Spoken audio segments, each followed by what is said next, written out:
Now, this is all behind the scenes, so to speak. You won't read what I'm about to talk about on the front page, or you won't even hear it discussed. But over the last few weeks, I think this is really important. We've seen significant economic moves against the West, and that has indirectly and concerningly security implications. Brazil, Russia, India, China, Malaysia, Saudi Arabia, Argentina, the United Arab Emirates, countless African nations, and even France have turned against the United States, I'm talking about economically here, and its allies via the US dollar. This is serious stuff. Let me explain.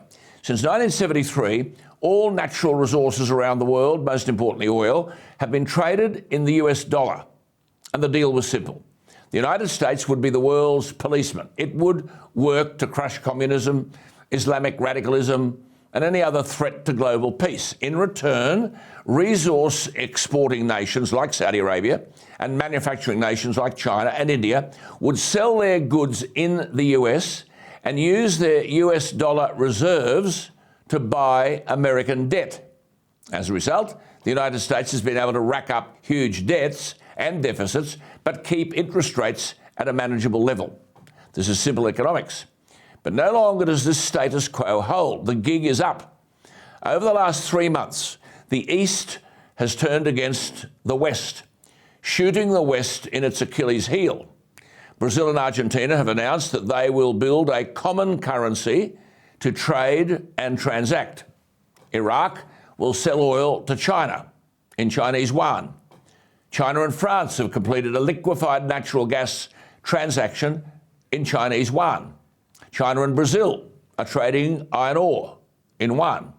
India and Malaysia are now settling transactions in the Indian rupee. The Kenyan president told his people to dump their US dollars. The Namibian president has told Germany to back off and stop lecturing them on how bad China is. The Rwandan president has told the BBC it'll no longer be lectured by the West. This goes on. Meanwhile, China has surrounded Taiwan with fighter jets and battleships. And in August, all these countries are meeting in South Africa to discuss how to collaborate and advance their geopolitical and economic power. So what's the point with all of this? The United States is losing credibility at a rate we haven't seen in decades. This is the Biden factor. Countries are fed up with the West lecturing them on gay marriage and climate change and human rights. They want to run their own show. They're fed up with being forced to use the US dollar to trade and invest. They want change. They want a multipolar world order instead of a unipolar world order. That means they want an end to the United States being the predominant world power, the world policeman, so to speak. Now, the consequences will be profound. The change will force Australia to wake up.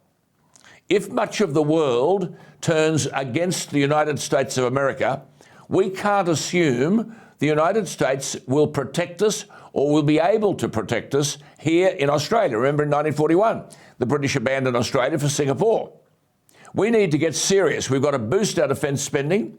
We've got to cut down on waste. We've got to revitalise our manufacturing. In short, we've got to turn our economy around, and in a hurry.